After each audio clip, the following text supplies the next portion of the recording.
Very good morning to each one of us. Welcome to another live webinar on management of lymphoma of the central nervous system under the aegis of Mumbai Hematology Group, a group which has performed more than 250 plus webinars during post-COVID, another global webinar.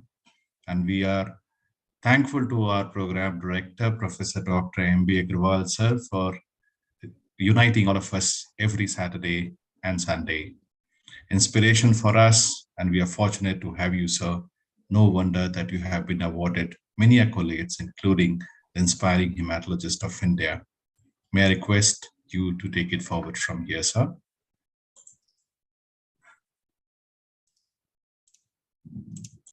So thank you, Dr. Manoj, for those kind words, and good morning to everybody from India, and good afternoon and good evening if you belong to the other part of the globe.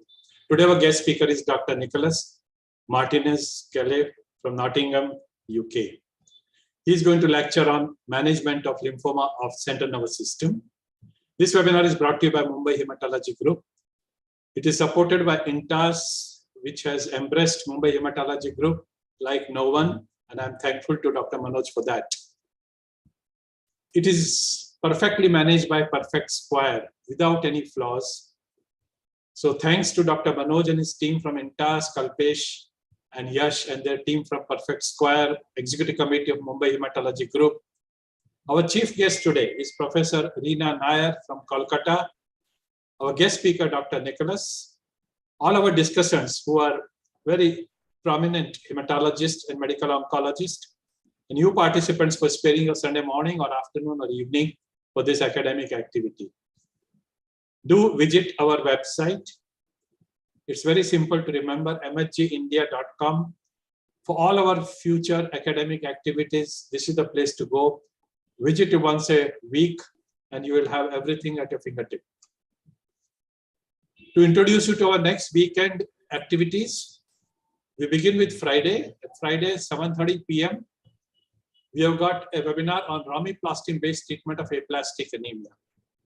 So that's a special webinar. And we have a guest speaker from Brazil, Dr. Philip, who is very well known in the field of aplastic anemia and who has been a very frequent visitor in India. Maybe half a dozen times you and me have heard it. Saturday and Sunday, we have got Indian speakers. On Saturday, 7 p.m., Mental Cell Lymphoma by Kripa Bajaj from Hyderabad. And on Sunday, we have Dr. Professor Devadatta Basu from JIPMA, Puducherry, on peripheral smear examination. You and me have learned our hematology by reading this textbook, Wintrobe's Clinical Hematology. And that's Maxwell Wintrobe, born in 1901, and he left us in 1986. This year is the 80th anniversary of the publication of this Bible, Clinical Hematology, by him. The first 6 editions of this textbook were written entirely by Sir Wintrobe. Starting from the 7th edition in 1974, that's the time I entered hematology, additional editors were recruited. The book's name was changed from Clinical Hematology to Wintrobe's Clinical Hematology from the 9th edition in 1993. So far, a total of 14 editions have been published. Dr. Wintrobe, as I mentioned, is no more with us from 1986. This book, Wintrobe's Clinical Hematology, has been instrumental in establishing hematology as a super specialty. And from left to right, these are the various editions, all of them put together over here. So following picture shows all the editions of this textbook in chronological order from left to right. And this has appeared in the British Journal of Hematology just now, a day before. Our discussants today, as I mentioned, are very important personalities. And just to briefly introduce them to you, Dr. Abha Dubey from Shelby Hospital, Ahmedabad, Dr. Abhishek Kakru from Vedanta, Ahmedabad, Dr. Aishwarya Raj from GCRI, Ahmedabad, Dr. Amit Khurana from Surat, Dr. Arun Vehi from PGI Chandigarh, Dr. Gaurav Prakash from PGI Chandigarh, Dr. Hasmukh Balar from Surat Hematology Center and Kiran Hospital, Surat, Dr. Nidhi Jain from Zydus, Ahmedabad, Dr. Niranjan Khare from PGI Chandigarh, Dr. Nisarg Thakkar from Wokad, Rajkot, Dr. Rajani Yedla from Mahatma Gandhi Cancer Hospital Research Center, Visakhapatnam, and Dr. Shruti Toshniwal Mantri from Shri V Care Clinic, Aurangabad. We are extremely grateful to our special guest for the day, and that is none other than Professor Reena Nayak. She's a towering personality in the field of hematology, especially lymphomas. She's Senior Consultant, Clinical Hematology, Head Department of Medical Oncology at TMC, Kolkata.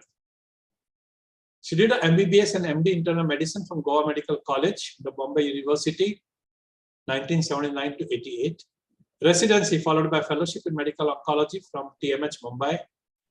She was lecturer and right up to professor. She was in that department from between 1994 to 2012. She's principal investigator of 35 clinical trials, investigator initiated as well as industry sponsored. Executive committee member and faculty at Australia and Asia Pacific Clinical Research, Oncology Research Development Workshop 2010 to 18. International Scientific Advisor to the Lancet Hematology 2020 to 22. Guest editor Lymphoma Outcomes from India for Frontiers in Oncology 21-22. Editor Management of Hematological Malignancies in the LICS Frontiers of Oncology 22-23.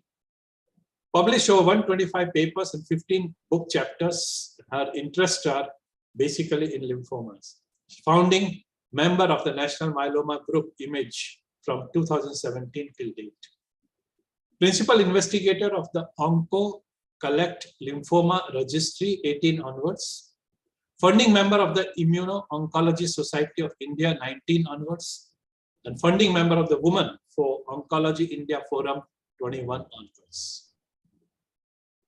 She received various awards and honors. I'll just list 3 of them here. Inspiring Oncologist 20 on Doctors' Day Conclave, Economic Times. Aparajita Saluting Womanhood 21 10th Annual Award. And the Indian Society of Medical and Pediatric Oncology Oration in 22. I've been extremely grateful to her for sparing her time and accepting to inaugurate our today's webinar and give us some words of wisdom. Over to Professor Reena Nayak. Thank you very much, sir, for the very kind introduction. I always enjoy these lectures in MHG. They're extremely focused. And my brief today is, like Dr. Agarwal has told me, to speak to the new colleagues who have entered into the field of clinical hematology or medical oncology and have taken up hemato-oncology or clinical hematology as their choice of super specialization. I think any specialization that we pick up will do well because there is so much happening in every field of medicine, whether it's in the clinics, in the laboratory, or in the investigations other than the basic investigations like the diagnostics and radiology. So I'm not going to say that clinical hematology and hemato-oncology is the best field for all of you to enter. Whichever field you choose for your future, and many of you I can see have already chosen hematology, you can make a lot of difference in the work that you do over here. So sometimes we feel that all the research happens only in the West. We always copy what happens in the West, but here is your chance. We have so many budding hemato-oncologists all across the country. And I can see so many new faces today. I like the way Dr. Agarwal can get everybody together. And so I've seen so many new faces and I can see so much hope for the future. My only advice is treat your patients well, but treating your patients will limit your exposure to only a group of patients, even if you have been in the profession for as long as I have been, which is more than 35 years now. But if you really want to make an impact on what we can do to improve the outcomes of patients for the future generation, then there are 3 things besides service that you can do. One is education, the way Dr. Agarwal has taken to his heart and takes it forward. So please, some of you must take education of the next generation and the generation next very, very seriously. And with the same commitment that sir has shown. I mean, if you want a mentor in education, there cannot be a better mentor than Dr. Agarwal. And I hope that some of you, whichever field you choose, hematology or non-hematology, please continue to educate the next generation. That is our duty towards the profession. Some of you may like to do real basic research, and I think it is time, and more than time, it is high time that we also started contributing to basic research, just like the Western world has been continuously contributing and improving the outcomes of patients, bringing in new medications, bringing in new investigations, and helping every generation of patients more than the previous generation of patients that we could help with only drugs being available. And lastly, of course, we should not, kind of turn a blind eye to the fact that we treated hundreds of patients and they all did well. So for some of you, I would, encourage that please maintain some kind of audits so that you keep seeing what is happening to your patients. And even if we can't do great randomized trials in our clinical practice, if we just keep auditing what we did every 5 years, there will be small improvements that we can make in the treatments of our patients.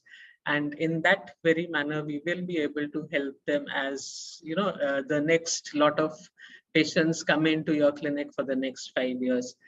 If you publish these audits, it will be really good. I really wait for the day when our guidelines and our contributions will be not from, taking data from the Western world, but when the data will be our own and our guidelines will be India specific rather than just copy pasted from guidelines available either through NCCN or through so many other European guidelines, which we happily, so well quote. I'm hoping that before I end my career, at least, I will see guidelines coming from Indian data. So I'm giving you 3 jobs, and I hope you all will all take one of each as you go along with your practice. All the best for your practice. And thank you so much, sir, once again, for giving me this opportunity to come here and also listen to such an excellent lecture, which will take place now.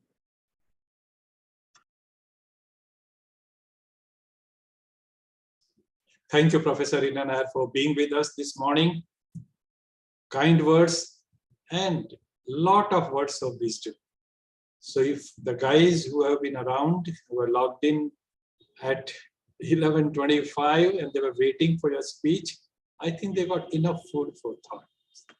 And if they pick up even one of the 3 advice and get going, I think India will be blessed.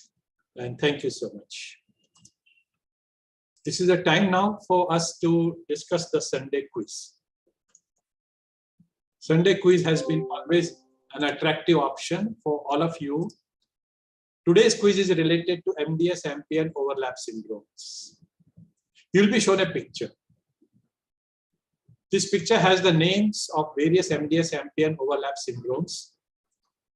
It has their key morphological features which help you in making their diagnosis. And it also names the mutated genes, the frequently mutated genes. And there are question marks in 2 boxes. And these boxes relate to the frequently mutated gene in one particular MDS-MPN overlap syndrome. What you have to do is to name those genes. And I tell you that if you are right even in naming one gene, then we will be speaking out your name. And if you are first, that is fastest finger first again, for giving one correct gene, you will be the winner. And of course, if there are somebody with both the genes, then he will or she will be the winner. So what you have to do is to guess, or from your knowledge, give the answer of exactly what should replace the question mark and email those 2 names to mbagarwal1@gmail.com. The email ID that has been put at the bottom, mbagarwal1@gmail.com. Fastest finger first will be the winner, and we will be reading out names of all in the chronological order of receiving the correct 1 or 2 genes names today itself. after the lecture from Dr. Nicholas and before we go to the question answer session. Now, this is what it is. So you have the MDS-MPN overlap syndrome. You have the associated morphological features here: monocytosis, dysplastic neutrophil, ring sideroblast anemia with thrombocytosis, and poorly defined entity which does not fit in anything.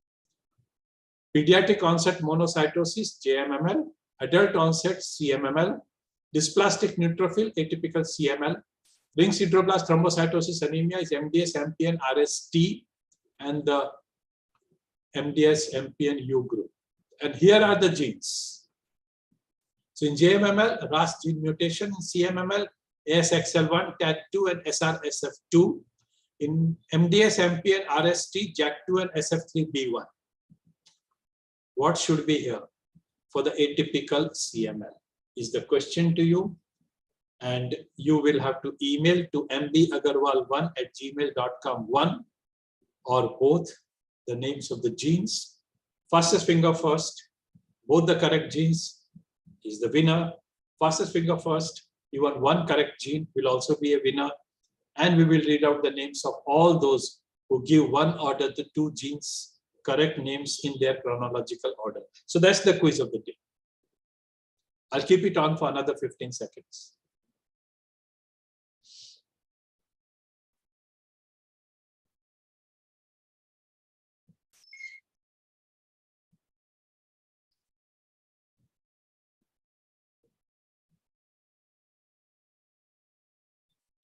Okay.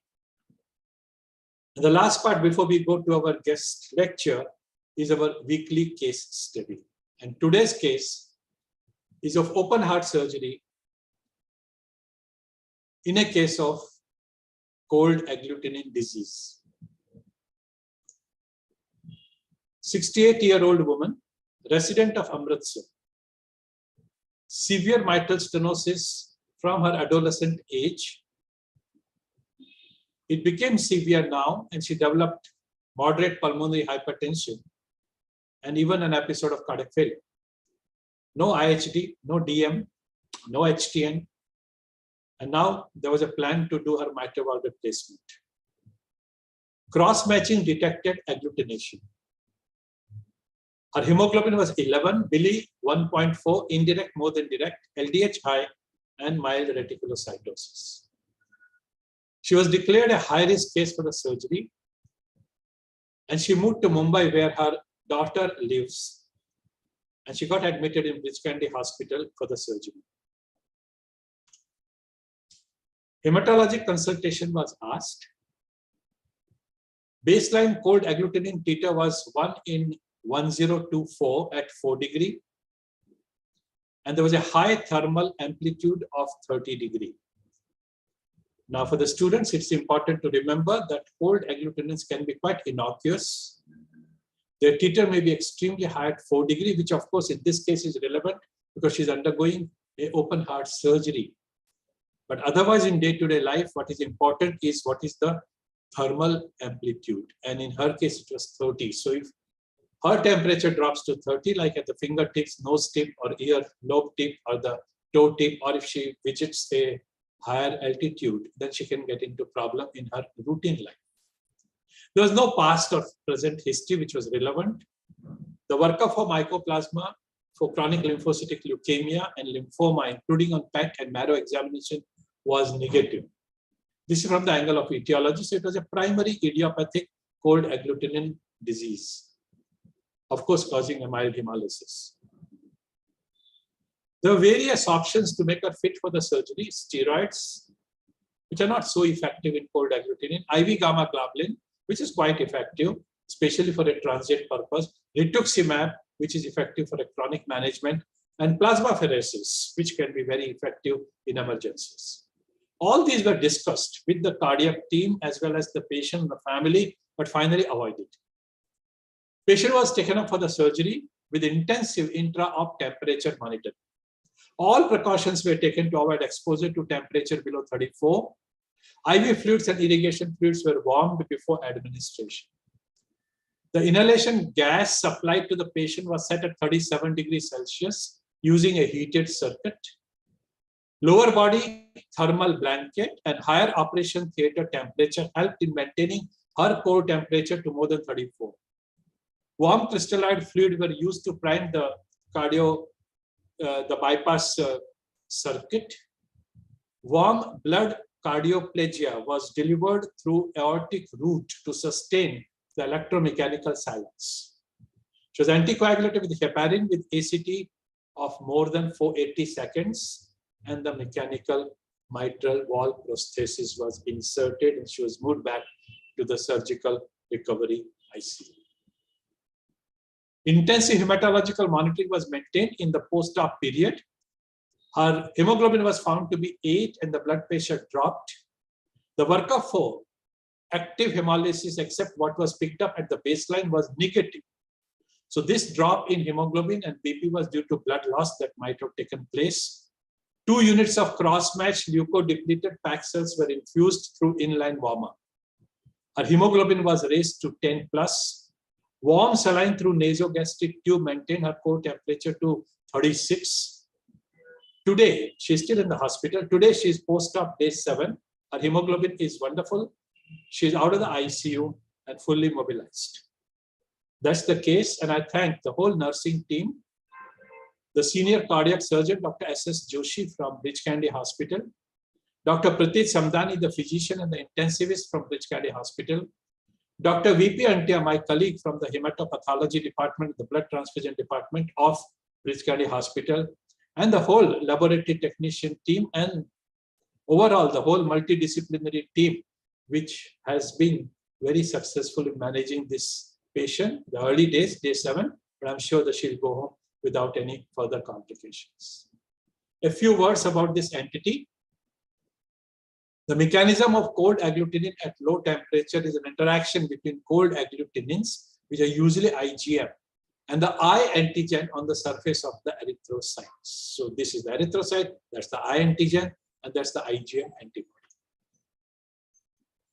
These antibodies can produce 2 problems. One is clotting due to agglutination, and the second is hemolysis. What you see over here is the agglutination in the superficial vessels. And it can lead to ischemia of the fingertip, and you see the bluish discoloration of the nail in the fingertips.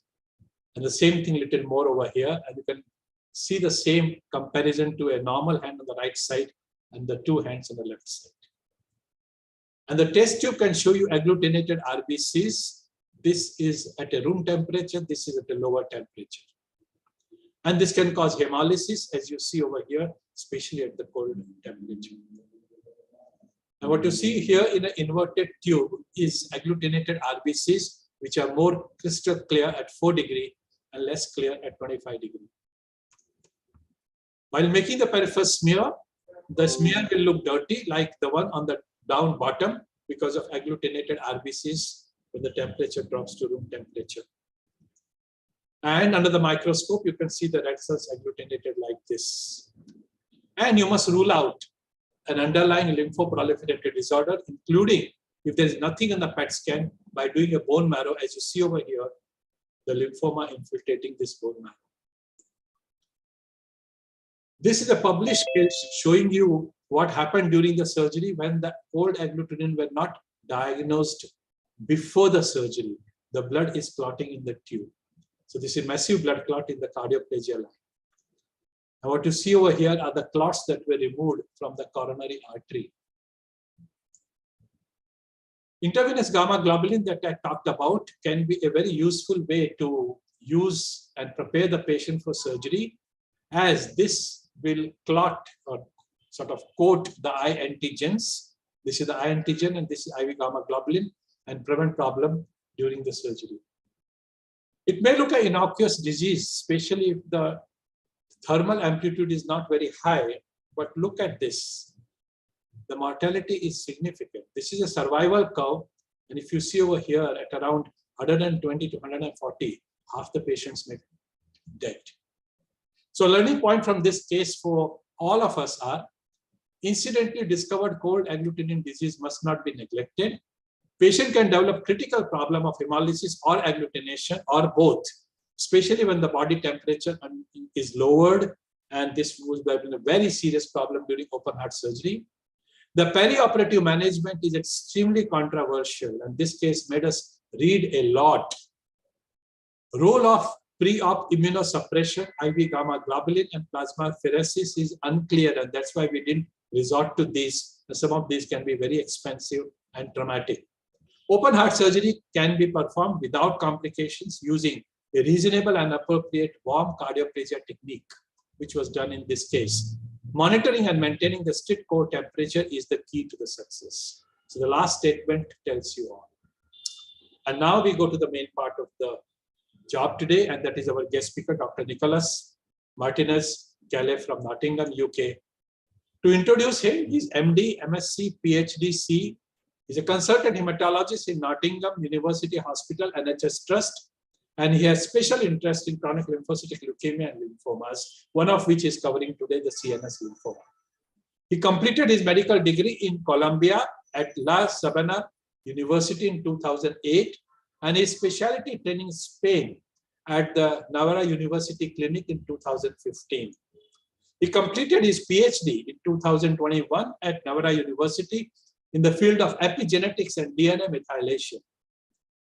He was granted the Seljan SCHH scholarship in 2015 for completing his PhD thesis work. He was an honorary clinical assistant professor at Navarra University School of Medicine from 14 to 16 and has prior experience of working in pharmaceutical industry as a new product medical advisor from 8 to 9. He is an active member of the European Hematology Association and the British Society of Hematology. His research field is chronic lymphocytic leukemia. He has been sub-investigator of more than 30 clinical trials in lymphoma and CLL, and currently principal investigator of 3 studies recruited in Nottingham, both in CLL and lymphoma. He's authored or co-authored over 25 relevant publications in these areas. Today, he's going to speak to us on management of lymphoma of the CNS, and over to him. Good morning or good evening to everyone. Thank you for the kind introduction. Allow me just to start by sharing my screen.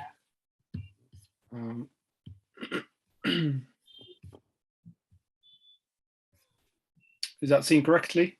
Yes. Yeah? Yes. Okay. Yeah, so again, thank you for the introduction. It's a pleasure for me to be here to speak to, I know, a very big and wide audience that you've got in this webinar, which has made the preparation of the task quite responsibility. I come from Nottingham, as you've pointed out. We are a big, probably one of the 2 or 3 biggest neuroscience center in the UK. And that comes from just how the referral pathway has been built in the UK, which the neurosurgery department takes a referral catchment of a very big region that exceeds the boundary of Nottinghamshire, and therefore we have one of the largest cohort of CNS lymphoma in the country, and therefore we've developed an interest in this with my colleague Dr. Chris Fox, or Professor Fox now, who you probably have heard of, and we've taken an interest in trying to do some further research in this area, which I hope I will be able to show later on.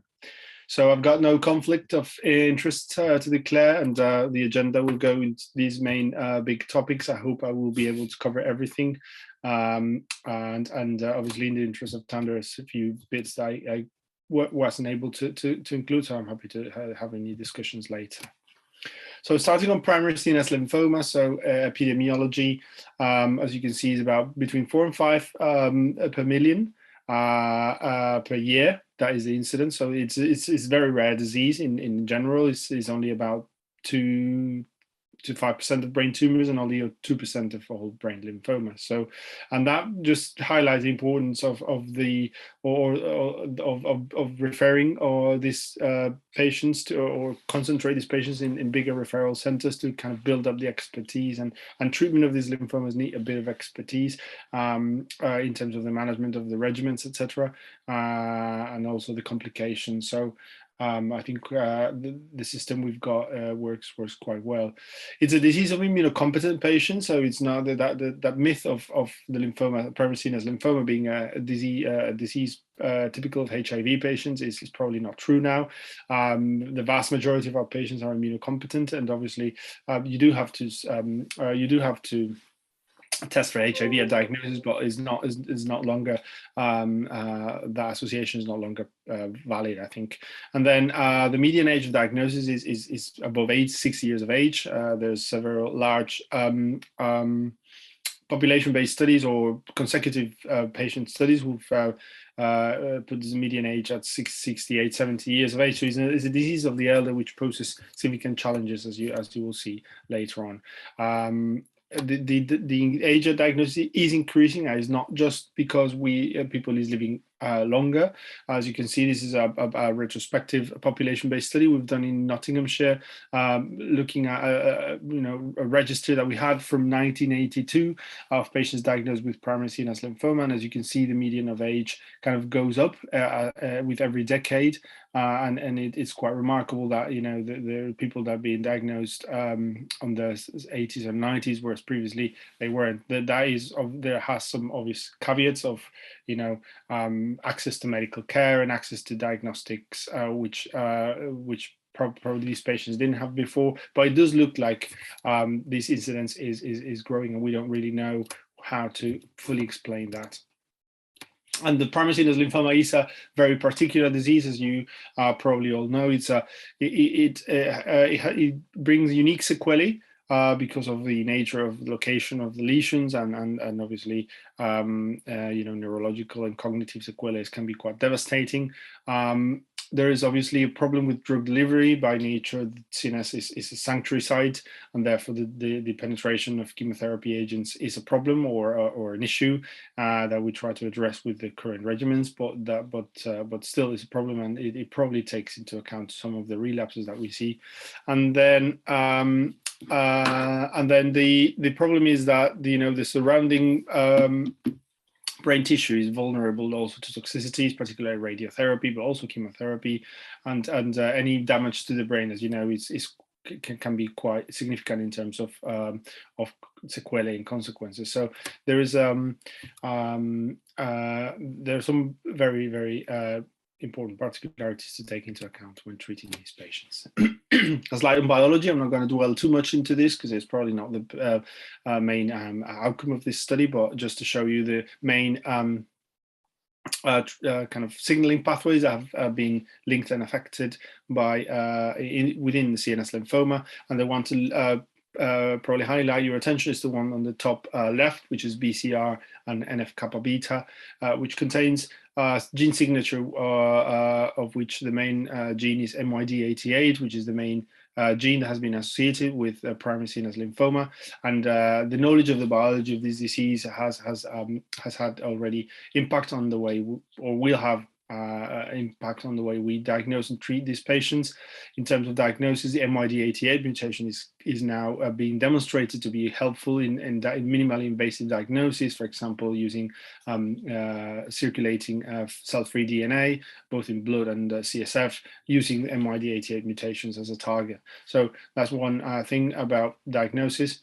The primary CNS lymphoma has a distinct gene expression signature, as you can see pointed out on the arrow in red, which is the which segregates very differently to other subtypes of lymphoma, but is very similar, as you can see, to the ABC DLBCL, and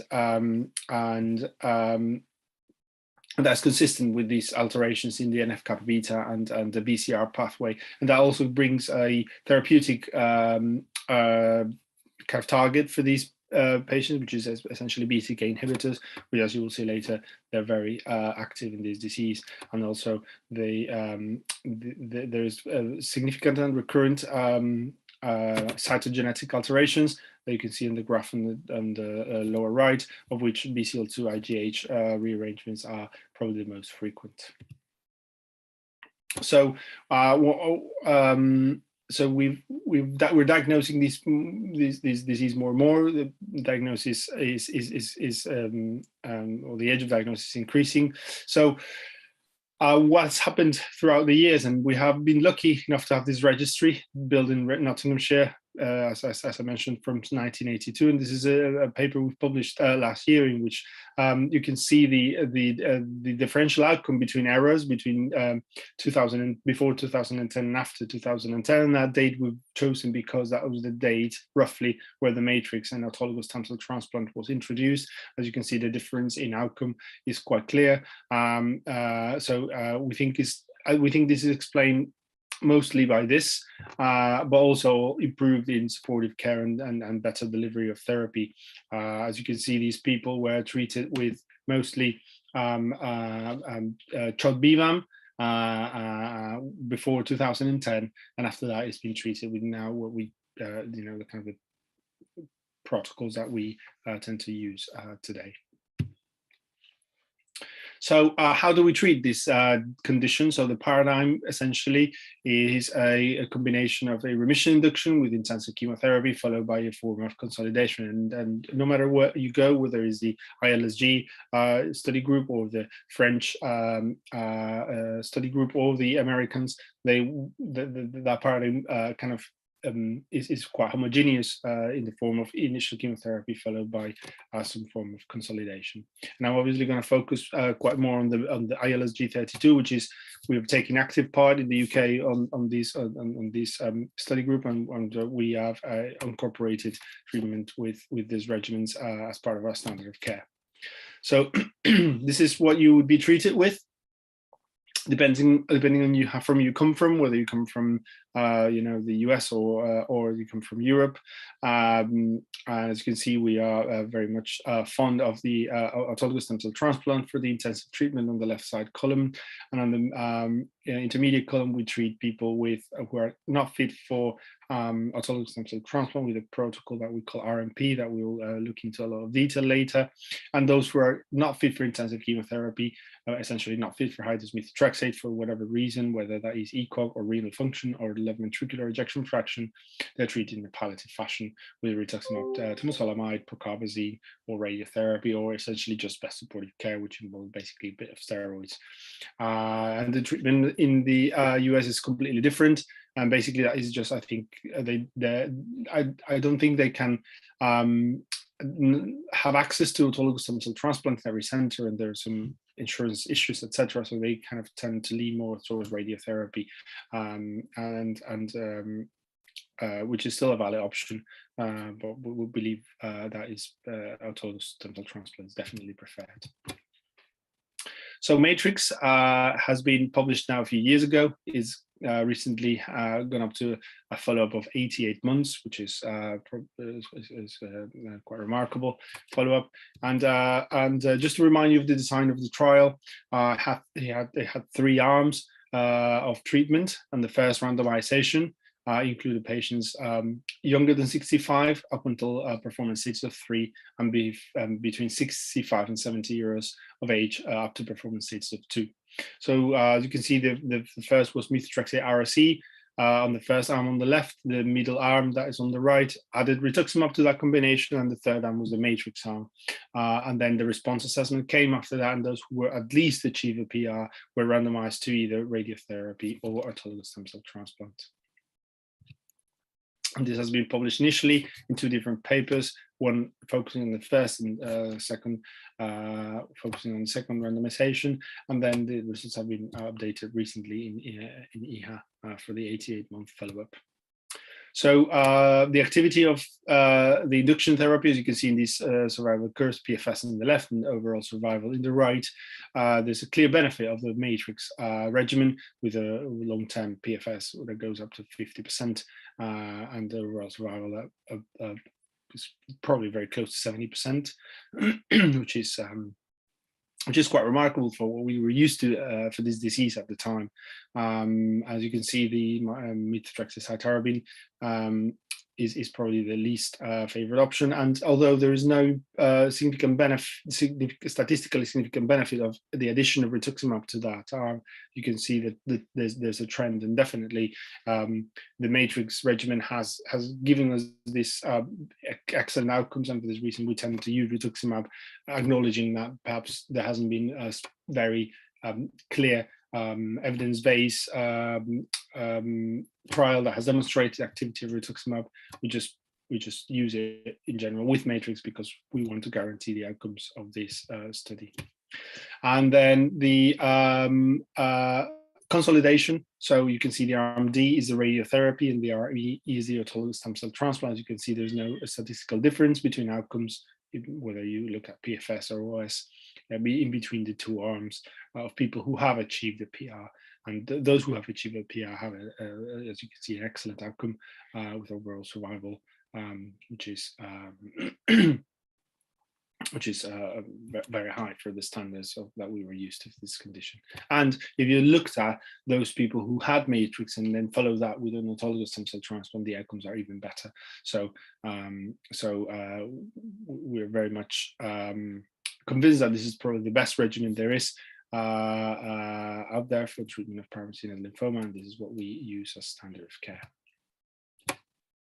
So, Matrix is not an easy regimen to deliver because mainly of the need of inpatient delivery of chemotherapy. So I wanted to highlight here the dose intensity of Matrix and how to manage that, and because that may be a source of problems if you try to incorporate Matrix in your practice and you go and you treat patients with standard Matrix dosing that you can find on the paper, because most people will get a lot of toxicity from it. As you can see, this real world study we've done published in 2020. In conjunction with the German group. You can see cycle by cycle on the table on your right, there is between 40 and 49% of patients who at least have a 25% dose reduction in their doses of chemotherapy throughout the Matrix cycles. The message here is don't be afraid to reduce your dose of Matrix, because most people will need that. And this paper is really interesting because it made a difference between those patients who would have fulfilled criteria for ILSG32 study and those who wouldn't. And those who wouldn't, they're clearly elderly, frailer, etc. And they have a higher percentage of those reductions, not unexpectedly perhaps. So how do we do this then? We think the delivery of methotrexate is key, so we try to keep up the dose of methotrexate as high as possible and as closer it is to the maximal dose, unless there's problems, particularly with GFR or fluid management. And actually, the biggest issue we encounter is the hematological toxicity, which is not strictly linked to the methotrexate. It's more actually linked to the cytarabine and the thiotepa. And of those two, probably more than the cytarabine. So what we do is we tend to tailor the dose of cytarabine. So you can see, if the Matrix regimen has 4 doses of cytarabine, and then we therefore tailor the intensity going down to 3, 2, or sometimes even 1 dose of cytarabine. Try to minimize the hematological toxicity in people that are going, above 65, 70, or 75. And that way we manage to avoid the biggest complication and the biggest source of treatment-related mortality, which is basically neutropenic infections. And the other aspect of management is that we normally admit patients for a neutropenic care. So when they become neutropenic on coming to day 10, 11 of the cycle, then we normally bring them to hospital and monitor them in hospital in order to treat the neutropenic sepsis immediately, rather than keep them at home and wait them to become paraxial and then get in touch with us, because we had some bad experiences with people kind of delaying presentation and having severe infections that were kind of going out of control, and therefore we decided that that was the safest for our patients, but also because of the big catchment area we've got. So these people were coming from sometimes quite long distances, and therefore we had no choice but to admit them, and it worked out quite nicely. In terms of the autologous stem cell transplant consolidation, it varies from country to country. You can see, for example, in the French papers that they don't consider anyone for autologous stem cell transplant above the age of 60. We think that is denying this very good treatment to a very large number of patients. As you can see, you think about the criteria of ILS J32, which I put in that blue box in the upper right corner, and we contrast that to this also real world study that has done with also in conjunction with our German colleagues. We published in 2017 about how what's the real world age of and outcomes of the people who get to autologous stem cell transplant. As you can see, the median age for transplant was 69 years. We have transplanted people up to 77 years. Obviously, that's just individual case assessments when you get above the age of 70, but you can get really fit 77-year-olds or that could be fit for this. And then the TRM was only 3.8% in this cohort. Some of them were treated for relapse disease, etc. So that's less relevant. But I think the point of this paper is actually that the treatment-related mortality, as you can see, is very manageable on this cohort of patients. And the way we do this is also we tend to empirically reduce the dose of thiotepa from the autologous stem cell transplant to 10 milligrams per kilogram total dose for those patients who tend to be above 70 or above 65, some, and above 70, everyone for sure. And that brings, a whole different experience to the patient because they get less mucositis and the toxicity is much more manageable. We don't know if this is compromising the outcome, but these patients would clearly won't tolerate a full dose autologous stem cell transplant because the toxicity would be too high. So that's what we do for the fit patients, and then what happens with some older folk that is not candidate for autologous transplant. So for this, we use a PREMAIN protocol that you probably are familiar with. It's a protocol that uses the combination of high-dose methotrexate and procarbazine and is given in 2 consecutive cycles, which lasts for 42 days, so 6 weeks of therapy, giving methotrexate doses every 2 weeks, and a cycle of 14 days of procarbazine initially in the first 14 days for the cycle, and this is repeated twice, followed then by a 6-month maintenance course with procarbazine. The median age of this study was 75 years old. And going up to 83, so you can treat patients with these, and it is probably worth mentioning here that the conception of an elderly patient and a frail patient and how well will they tolerate chemotherapy.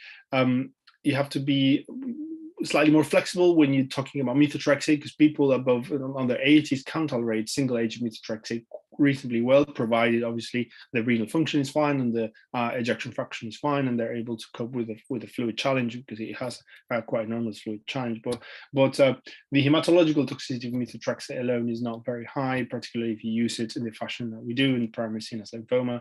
And I think I will be quite comfortable treating a very fit patient around their 80s with this combination.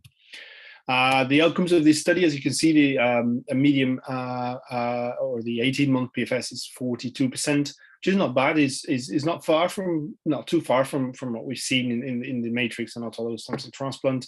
It's obviously less efficacious, and then there's a lot of disease progression because the treatment intensity is invariably lower, but it is a good option for these patients who would otherwise not be fit for transplant. If you compare this to alternative options for elderly patients, such as the MVPA, that is a French regimen, the median PFS, or the 4-year PFS, is 22%, which is actually inferior. These are some patients above 60 years of age, and you compare it to the MTR regimen, which is used for young patients, but it extends up to kind of people above 70-ish. As you can see, it goes up to 76 years of age in this study. Then the median, the 2-year PFS is 57%, which is perhaps slightly better than the PREMAIN, but within the realm of of that. So the outcomes, if you compare it, are good, and I think that's why we tend to historically use the PREMAIN as our preferred regimen for these patients. We have done a real world study in people who have been older than 65 years of age, and you can see in this survival curve graphs, we published this in BJ Him in 2020, the differential outcome of people above 65 who had who were fit and had intensive therapy with either matrix or rituximab, methotrexate, RSE, and autologous stem cell transplant. Most of these had transplant, and you can see the outcomes. The long-term PFS is about 50%. The less fit patients who would be the Premain type patients, but not all of these had Premain. Perhaps about 2/3 of these had Premain. The outcomes are obviously poorer, and it reflects real world cohort that is less selected than the Premain cohort. But there's still some patients that do benefit from this. And main thing to mention on this is that obviously the palliative treated patients, or the best supportive care treated patients, their outcomes are really dismal. So if you can't treat this patient, then they have only a few months to survive. And there's a common theme to these survival curves I've showed you, and that is highlighted in these red circles. And the main issue that we have with primary CNS lymphoma is the early progression, early toxicity, and has been our Achilles heel for many years. And this is the active area of research that we try to improve, to try to minimize this toxicity initially in the first instance, but also trying to maximize efficacy to prevent those early progressions, because that's where we need to improve to actually manage to get these curves further up. So why do these people fail? Well, they could fail remission. You can see the majority of deaths on the ILSG32 study, for example, were due to lymphoma. So the main cause of these drops on the curve is actually or not appropriately controlled disease. And as you can see, only 62% of the matrix arm proceeded to consolidation in the ILSG32 study, for example. So there's a lot of people who failed early on treatment. And also, after consolidation, there's quite a lot of early relapses, about 20% relapse early, and we still have we have to bring the MRI imaging to the limit to try to be able to identify early on those patients who are destined to relapse, and perhaps give them additional consolidation or change the consolidation strategy to perhaps radiotherapy if you think they're going to be chemo refractory, and therefore the autologous stem cell transplant is not going to be their best option. And there are several trials running that are going to try to address that question in terms of minimizing toxicity of matrix or induction chemotherapy just by shortening it if people is in good remission and proceeding to transplant, and then therefore selecting people perhaps better who are chemo refractory and therefore who would benefit for alternative strategies. And then relapse disease is probably our biggest problem. As you can see in this survival curve, this is a French population-based study, and we've seen that in other studies. The survival is about 3 months after relapse. So relapse is a very dismal situation, and we have no meaningful way to rescue these patients. These are the patients that normally don't respond well to salvage chemotherapy. This is a phase 1/2 study that we've published also last year, which is a TIER study, which is using thiotepa, ifosfamide, etoposide, and rituximab as a salvage regimen for these patients. Most of these have been treated before the era of matrix, so they hadn't been exposed to thiotepa before. And as you can see, the outcome of these is quite poor. It's an interesting study because we have managed to do phase 1/2 of those findings study of the thiotepa and the fosfamide and the etoposide. We've reached them, in a proper way, the maximum tolerated dose. Even if we did that, the outcomes were not very good. It is in most patients a death sentence, the relapse of primary CNS lymphoma, unfortunately. So then when the new agents come into play, and as I've told you initially before in the biology slide, the MID88 mutation is relevant, and the BCR signaling, therefore ibrutinib and BTK inhibitors in general, a good option for treatment. They have very high responses, but unfortunately these responses are not most of the time not long lasting, so it still remains unfortunately a palliative strategy, and we need to be able to combine BTKs with other treatments perhaps to be more successful. The IMiDs, so lenalidomide, is shown to be active in primary CNS lymphoma. It has obviously an impact on T cell compartment, which may be relevant for the microenvironment of the primary CNS lymphoma, and therefore kind of a biologically backing up this efficacy, and also very preliminary evidence of activity of checkpoint inhibitors below, particularly nivolumab, but obviously still phase 2 results are awaited. So this is just very early data from phase 1 study. So I'm going to move on to CNS prophylaxis of high-grade lymphoma. This is a very hairy matter and has had a lot of attention lately. Just to set up the scene for this, so you know there's a 3 to 4% CNS relapse risk in general for DLBCL, and if you go to high-risk groups based on the CNS IPI, you can go from 9 to 10% to actually 15-18% for a very high-risk CNS IPI. There's a very widely variable practice in between use of intrathecal and high-dose methotrexate, and the retrospective data recently, big large studies have casted doubt on the actual efficacy of methotrexate. And the big problem is that we use the CNS IPI that we use as gospel to stratify the risk of these patients. And there are problems with this. I hope I'll be able to convince you that the CNS is quite imperfect. There are several things that we need to mention about the CNS IPI. This is the original paper from Schmitz et al. Was published back in 2006. There's a few things to highlight. So if you can see, the kidney adrenal involvement in this study is quite low percentage. And then we think it's, in general, is slightly higher than that. And that is explained essentially because this study didn't use PET in every patient, so maybe the kidney adrenal and in general the extranodal involvement I think is very underestimated in this study. In any case, there's about 1 in 5 of patients that are kind of categorized in this high risk 4 to 6 CNS IPI group, which would be offered in most countries or in most places prophylaxis with methotrexate, whichever technique you use. And the risk of CNS relapse, as you can see, is about 12% for these high risk, and then it goes close to 4.4%. It's actually 4.4% for the intermediate group, and for the lower groups about 0.6%. So the biggest problem with this is that, and the biggest reason of imperfection of the CNS IPI is you actually calculate number of relapses. Although the high-risk CNS group will have higher probability of relapse, in absolute numbers, actually there will be more relapses coming from low CNS IPI and intermediate CNS IPI, as you can see in this pie chart, which is quite remarkable because we're only offering prophylaxis to these 40%, which are highlighted in the blue kind of slice of the chart. So the CNS relapses are very complex. They might be cells that were seeded in CNS before, or subclones of the systemic disease that were destined to invade CNS at relapse.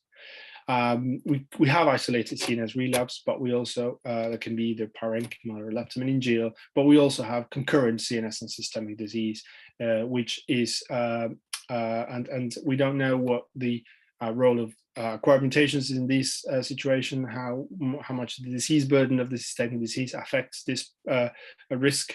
We think it does, but the bottom line is that we think isolated CNS relapse and concurrent relapse of systemic disease and CNS disease are different conditions and different clinical situations. We tend to believe concurrent relapse is a failure of systemic therapy rather than a failure of prophylaxis. The problem is that these patients would have been considered as a CNS event in all the studies we will see, and therefore they're considered to be a failure of prophylaxis, and we don't really know if they're not a failure of prophylaxis but a failure of systemic therapy that then has invaded the CNS. I don't know if it makes sense, but hope it does. And more importantly, these isolated CNS relapse are about 60% of all the relapses in the high-risk CNS group. So just as an exercise, if you on the top right corner, I've just made an exercise of numbers. So if you start by 10,000 DLBCL patients, you will have about 1,100 are high risk. Okay, so those 1,100, you'll have 300 CNS relapse events, of which only 120 will be within the high-risk group. So there will be 180 relapses that won't be offered any prophylaxis. That's the first thing. Secondly, of these 120, well, there's 72 isolated CNS relapses. So if you go back and look at the high-risk population, it's only 7% of risk of isolated CNS relapses, which is actually what we're trying to prevent with the methotrexate.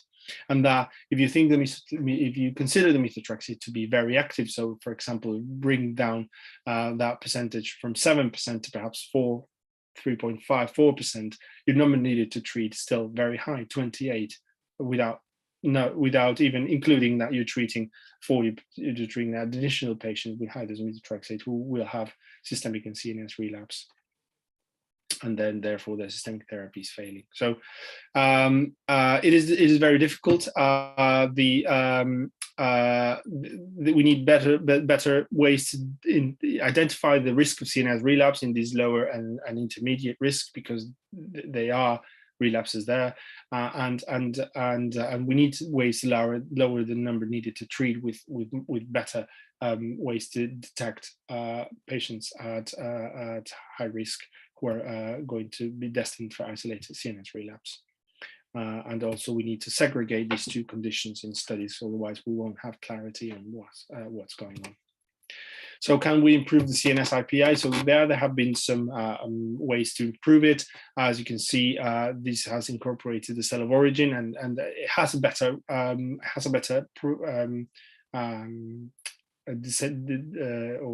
prediction of the risk of CNS relapse on the high-risk group, which you combine both the CNS IPI and the cell of origin. But the problem remains: the majority of relapses will be in the intermediate group. You've done the maths in this paper, and the outcome is the same. So anyway, I'm not going to solve that problem, unfortunately, today. It's it's an open question, but we can go through some guidance on how to give CNS prophylaxis. So we tend to this is the recommendation from the British Society of Hematology about how to give high-dose methotrexate. So we need to give at least 2 doses of high-dose methotrexate. That should be 3 grams and above, and they should be given on the rapid infusion fashion. That's a 2 to 4 hour infusion. And these are 2 graphs on the right side of the slide that show the levels of methotrexate depending on the rapid infusion and the 24-hour infusion that is more used to obviously in ALL protocols. And the area on the curve is much smaller in the rapid infusion, but the peak of the methotrexate is 1 or 2 orders of magnitude higher when you do it in a short infusion, and that has been demonstrated to guarantee the highest level of methotrexate in the brain parenchyma, and therefore guaranteeing best efficacy for treatment of CNS disease, parenchymal CNS disease in CNS lymphoma, and therefore that is the preferred option for treatment, and that's clearly been demonstrated. So you should be using this regimen. How to give? So what about intrathecals? So I hope I'd be able to convince you that intrathecals should probably not be used anymore for DLBCL. There are these are just 2 examples, 2 large studies, one from Anas Younes and Sabella Bovillo from New York, and the other one is a real-world study from the UK. As you can see, this first study has looked at 2,000 patients with DLBCL, of which there were close to 600 high-risk patients, and they compared 3 different strategies of prophylaxis. And as you can see, there's no clear difference and no clear benefit. This is not statistically significant on the benefit of IT prophylaxis.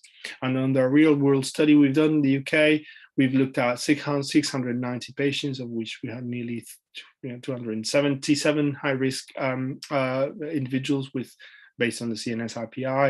As you can see, there's a minority that received only IT prophylaxis, and as you can see, the risk of CNS events was 5.5%.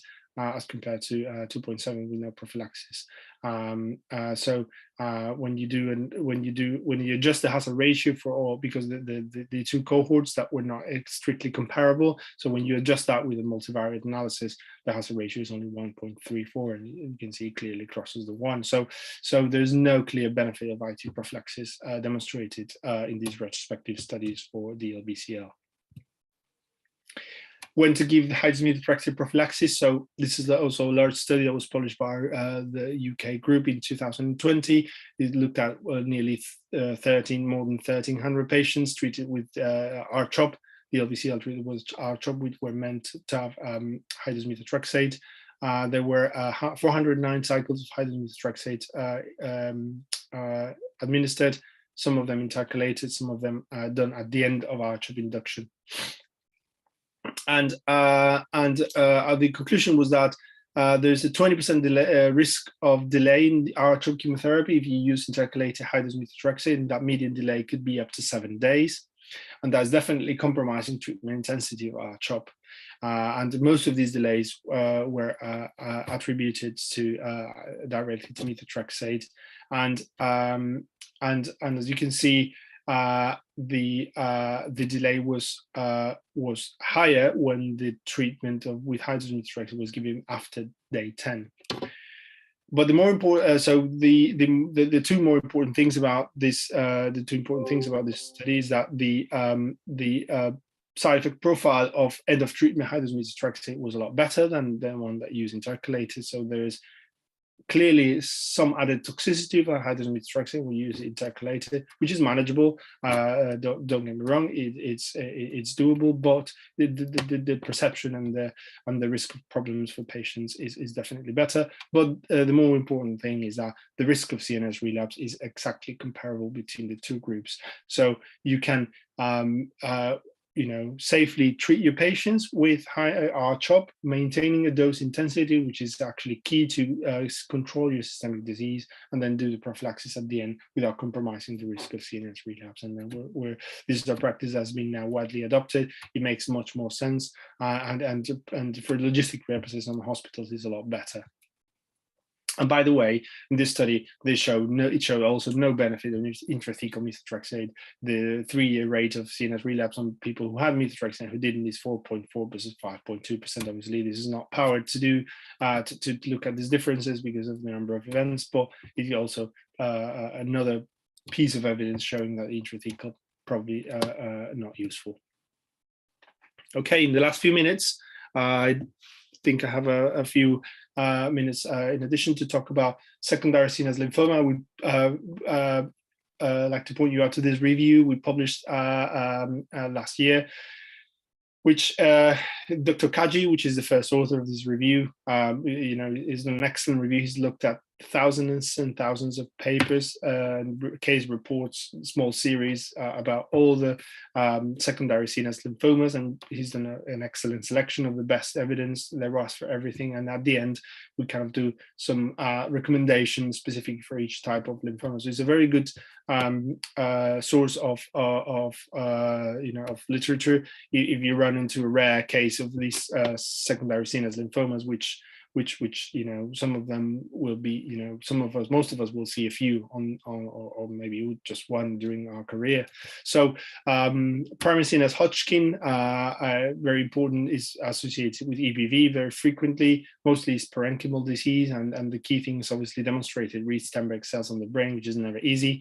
And funnily, this disease, most of the series that were found were a series that the patient had complete excision because of the radiological features of Hodgkin. They're normally more closely resembling primary brain tumors, and then most of the time these people have excisions of the lesions, and then obviously consolidated with radiotherapy. And this has an excellent 90% PFS at 20 months of this small series. The fact is that now we have frozen sections, that are frequently used intraoperatively. So it's unlikely that we'll find this as frequently as it has been done before. And for these, we normally tend to favor CNS penetrating chemotherapy that is effective for Hodgkin, in which case we use ICE chemotherapy, and we have good experiences with ICE chemotherapy in the past, and also radiotherapy. The Hodgkin is very radiosensitive, and CNS Hodgkin doesn't fulfills this condition. Marginal zone is frequently mistaken as a meningioma because it usually comes with leptomeningeal and dural kind of masses.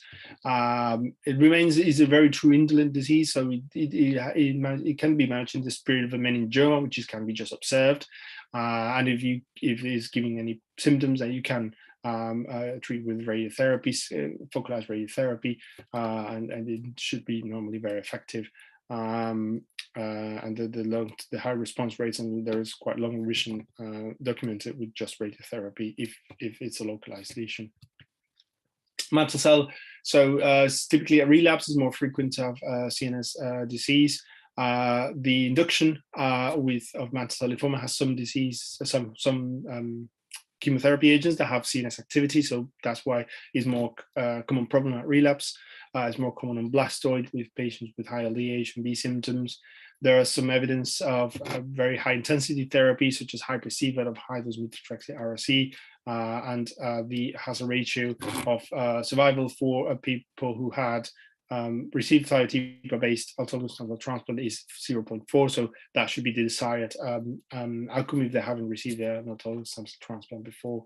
And the role of BTK in mantle is very promising in CNS. There's a recent paper that has been published within small cohort, still 29 patients, but the PFS in the US of people with CNS involvement in that relapse that had received BTK inhibitors is quite remarkable. As you can see, 13 versus 3 months of PFS and 17 versus 4 months of OS. So I think they have an excellent role on these. Follicular is the true follicular behaves very similar to the marginal zone, so very dural involvement. The treatment could be R-CHOP following by high-dose methotrexate in the fashion of DLBCL, but also the bendamustine-based regimens are very effective. Bendamustine itself has a very good CNS penetration, and it's a very good tool for these low-grade lymphomas that have CNS disease, and also rituximab and lenalidomide, which is an approved therapy for follicular, has also good CNS activity. The outcome is a large retrospective study published in 2018 that showed there's an overall survival of 66% at 5 years for follicular lymphoma with CNS involvement. So the outcomes tend to be also very good.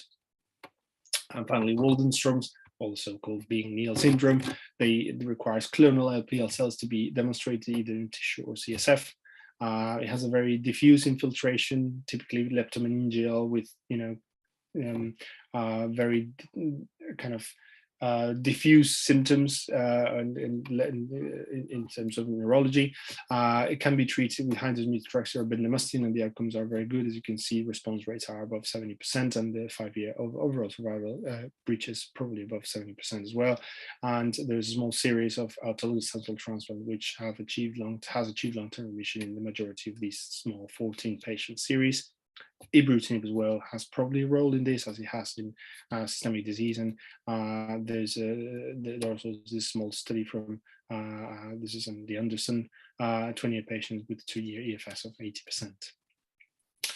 So finally, future prospects of lymphoma, we need to optimize the current therapies to kind of tackle that early toxicity and maximize early efficacy, and that's our Achilles heel, as I told you, so I alluded before. We have to better understand the biology and find the best way to use our novel agents. We have to focus on the minimally invasive diagnosis, and that is particularly helpful in elderly patients who you would hesitate whether or not to take to the theatre to have a biopsy when they have suspected CNS disease. And if we found, and it's been demonstrated that ctDNA is very good for diagnosis in the CSF, and in the majority of patients have circulating ctDNA, so that could be it is actually a promising a strategy for diagnosis. And then the advanced imaging to try to take the MRI technique to the limit, because most of these patients, one of the big clinical problems we encounter with these patients is residual disease that has been found on scans, and that we don't know if it's residual disease or just gliosis, and the current techniques of MRI are not very good at telling that difference. So therefore we are left with just following that on time, and further improvement of the MRI techniques will hopefully do that. And then CAR T therapy is a reality. We have currently a phase 1 study ongoing in the UK, which has used CAR T cell therapy for primary CNS lymphoma. We have a few patients that have been referred to that. It's a UCLH based study, and these patients have had good responses initially. Unfortunately, we still have a lot to learn, because these patients some of our patients have relapsed, having CAR T cell circulating in the CSF still. So it does seem that they either lose the antigen or they can't find a way to escape the CAR T activity, which we don't yet know what. For the moment, it's a phase 1 study, and the important thing of this is that the administration of CAR T has been safe. It has not resulted in unacceptable neurological toxicity, and it's perfectly doable. So we'll be seeing more of that in the next few years as well. So acknowledgement to the UK Primary CNS Working Group and the trial units that have been part of this, the international collaborators, both from Italy, Basel and Germany. You can see we collaborate quite a lot with them, and the agencies that have funded all of our studies, both real world and kind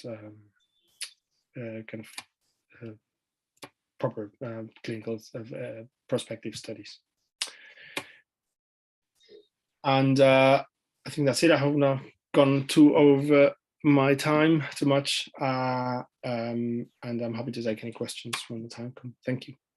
Thank you so much, Dr. Nicholas. That was wonderful, a real update and very comprehensive and very simple. You have explained everything from A to Z. I think all of us have benefited.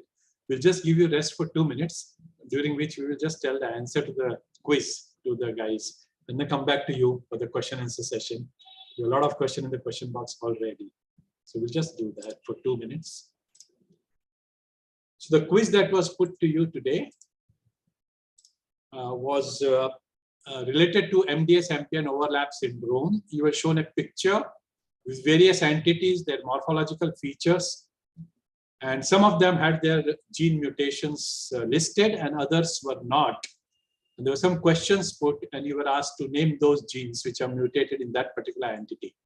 So that was the picture shown to you, in which there are various types of this MDS-MPN overlap syndrome, JMML, CMML, atypical CML, MDS-MPN RST, and MDS-MPNU.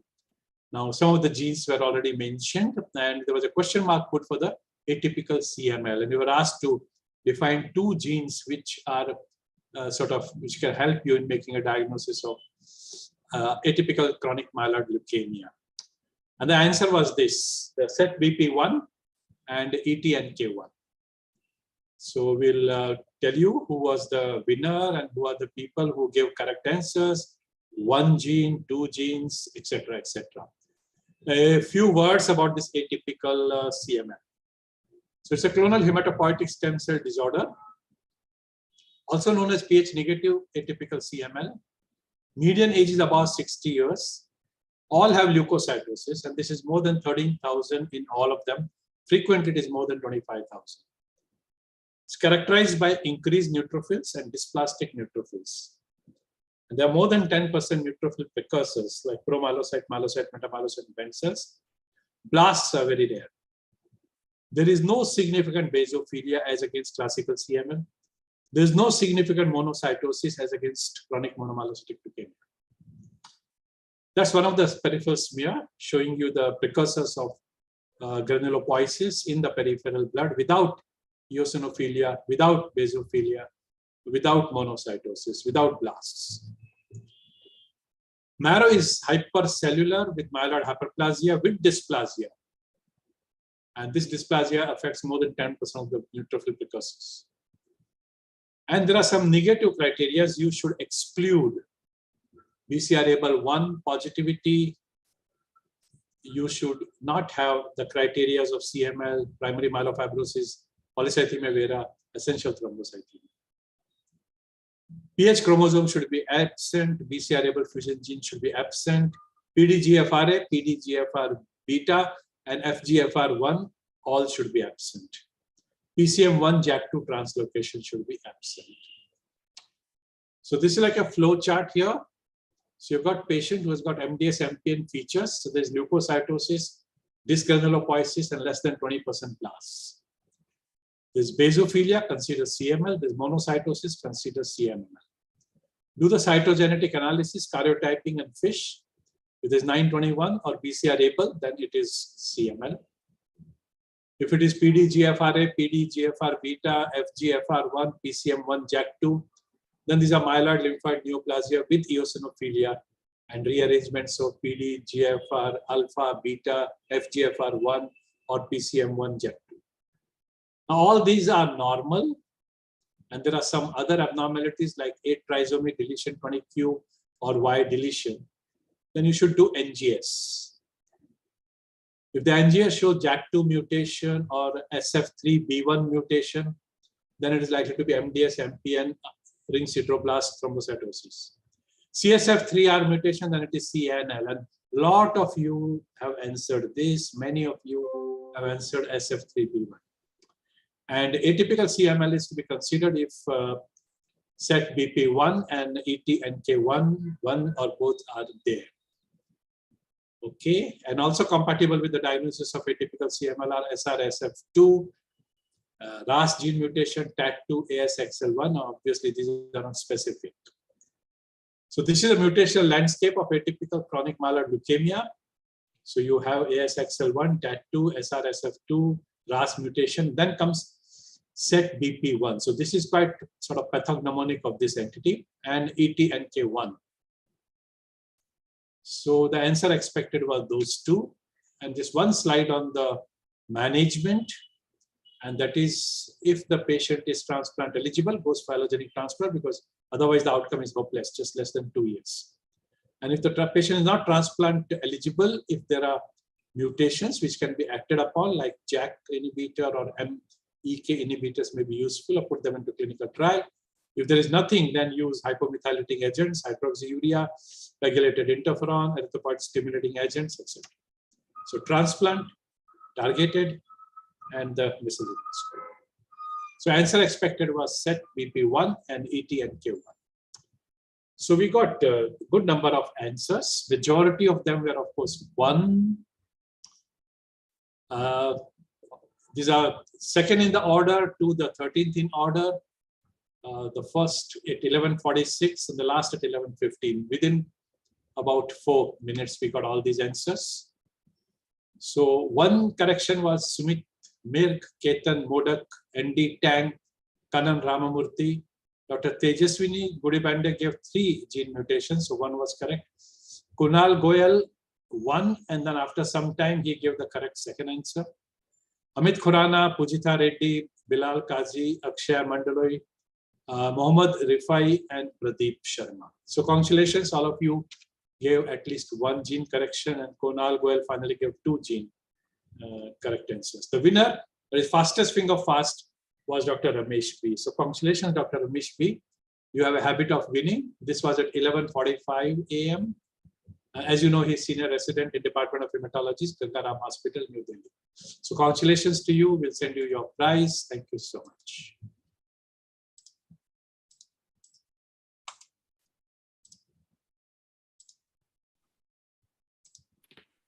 I'll just stop sharing. Yeah. So now we come to our question and answer session.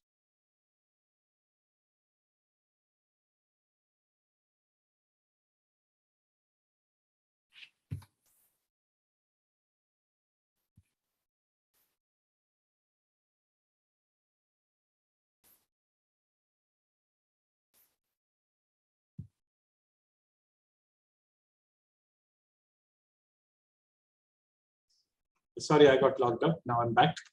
So we have Dr. Hasmukh Balar. Go ahead. Yes, sir. My question is, patient who failed the matrix protocol, 4 cycle of matrix protocol, how will you proceed for some patient? Sorry, repeat again. Sorry, you broke up a bit. Sorry. Yeah. I have a patient who has a primary CNS lymphoma, Yeah. had a progressive disease despite a 4 matrix protocol. Okay. So how do you proceed? Okay, so that's that's a difficult patient because it's truly chemo refractory patient. What we would do in this situation is probably offer second line therapy, trying to debulk if the patient was fit enough. With our standard second line would be RI's chemotherapy. We would use, would go only maybe 1 or 2 cycles, and as soon as this patient achieves some better disease control, then we'd probably move to radiotherapy. The rationale for that is basically to expose this patient to kind of alternative chemotherapy agents that might be able to debulk a bit, because the lesser bulk you have before radiotherapy, the better. Was clearly chemo refractory, so probably not in his best interest to have autologous stem cell transplant because of that. That's what I would. That's what I personally would think. These patients are very difficult to, in our experience, primary matrix refractory patients are very difficult to salvage. But if the patient is young and fit enough, I would definitely try. Can I ask a second question? Yeah, go ahead, Hasmukh. Yes, sir. So any role of allogenic transplant in this primary CNS lymphoma? Because I have one patient who had responded to matrix followed by the radiation, but right now he had a severe cytopenia and his bone marrow is empty, almost like aplastic anemia. So I would not able to harvest his stem cell. So is any role in such scenario? Right now I have a patient. It's difficult. I mean, there will. I mean, theoretically, there will be certainly GVL of the allogenic stem cell transplant against a primary CNS lymphoma. There's certainly circulation of, cytotoxic T lymphocytes in the brain parenchyma. So from the, so if you're doing a transplant for a different reason, which is because this patient has a severe aplasia of the marrow, then probably your allogenic stem cell transplant will provide some surveillance for the CNS lymphoma. That is probably fair to say. But if you're transplanting for for the indication of primary CNS lymphoma, the answer is the kinetics of disease is such that you won't be you won't have enough time to get a proper GVL effect by the time the disease relapses, and therefore there's little role of this in primary CNS lymphoma for that reason, because your hands are tied if the patient progresses before you get meaningful GVL. So yeah, that'd be the way to manage this patient. Prefer regimen for conditioning in this case? Conditioning. That would be a good one. I don't know. We've previously used Beam, but substituting BCNU for thiotepa, so we use Team. That gives fair CNS penetration, perhaps. We've done that in T-cell lymphoma with CNS involvement. That's probably my best. The best advice I can give you. Can think of, Thank you very much. Thank you very much for your advice. Thank you, Hasmukh. We will go to Amit, but before that, we'll take one question from the audience. This is regarding a patient with poor performance status. Can we start with a lower dose of methotrexate, and as and when condition improves, go on to a better solution? Yes, like I said, I would be careful with when you consider reduction. The methotrexate, and kind of you have to slightly dig deep into the reasons for the poor performance status. I think if because most of these patients will have poor performance status just on the basis of the CNS lymphoma. So so our criteria to reduce high dose methotrexate are basically GFR, based on GFR. So GFR below so take some care below 60 and definitely below 50. We wouldn't give high-dose methotrexate. And the other is ejection fraction. So these patients should have a decent ejection fraction to manage the fluid challenge. And if these two are met, I would say methotrexate doesn't necessarily have to be reduced. Or if you're still worried, we normally would reduce 25% of the dose when needed. Just being mindful that the methotrexate is given in separate doses. So you give 10% as a loading dose, and then the rest, the remainder of the 90%. And then with the way we reduce that is that we only reduce the 90%. So the first 10% is given as full dose, and then the remainder of the 90% is there when we apply the dose reduction, because that's the loading dose that will achieve initially a high CNS penetration. Okay. Again, before coming to Amit, one more question from the audience. Is there any exact criteria to assess the response by imaging? Yes, there are. There are established criteria from ILSG. ILSG has published the definitive criteria for assessment, which is basically on analog to the RECIST criteria, which is basically based on size and reduction of the amount of disease. And that's what we use, and we know, that's what we normally use, and the radiologists tend to use, but it has to be MRI based, and otherwise it becomes quite more complicated, and it has to have for appropriate assessment. It normally has to have both contrast enhanced MRI, but also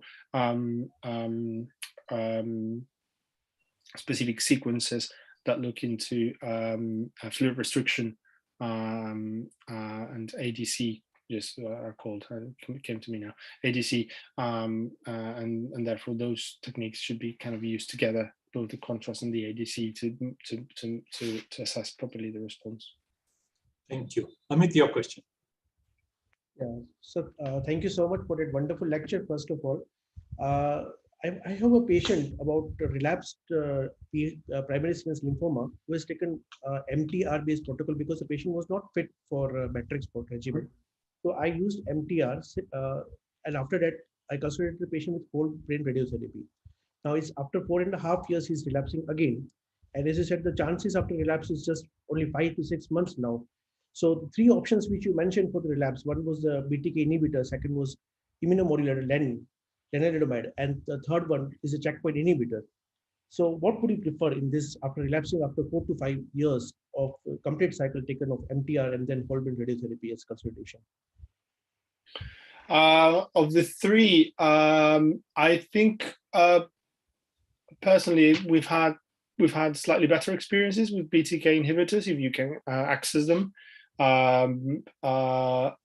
That said, we've had more trouble accessing BTK inhibitors outside of indication rather than lenalidomide, because the company for the Celgene company has a more structured, a better structured, how to say, compassionate use access program here in the UK, and we've been able to access lenalidomide slightly easier for some of our patients who've relapsed. So those are the two options.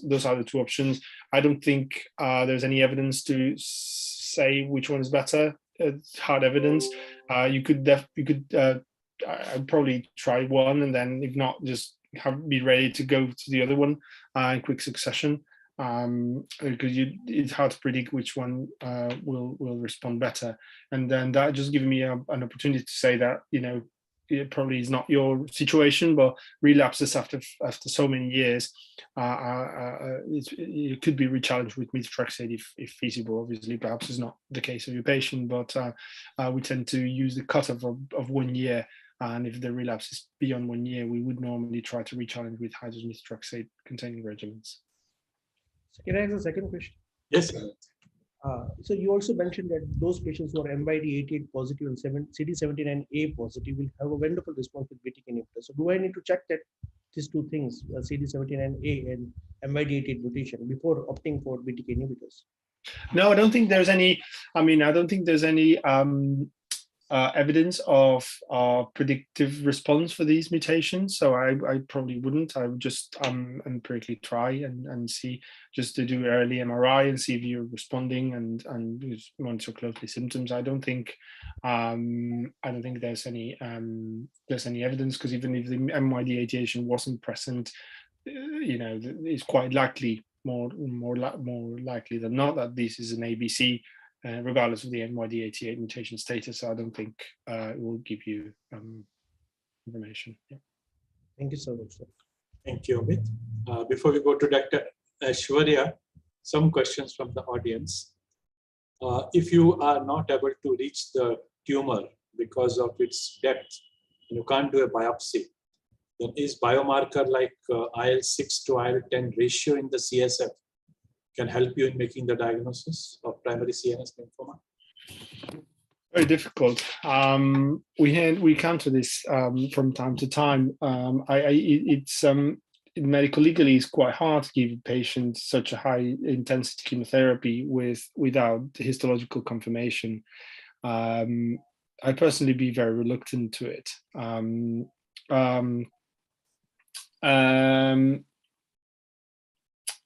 There is, so the alternative to that would be to seek neuroradiology, kind of expert neuroradiology consensus, and try to reach consensus and see if they are generally convinced that this is CNS lymphoma based on the imaging patterns, and that could give you more certainty. Also, obviously, CSF sample with flow cytometry that try to identify leptomeningeal disease. That would be thing to do. About 10% of CNS lymphomas have leptomeningeal involvement. So if you found that, then you don't have to biopsy, obviously. The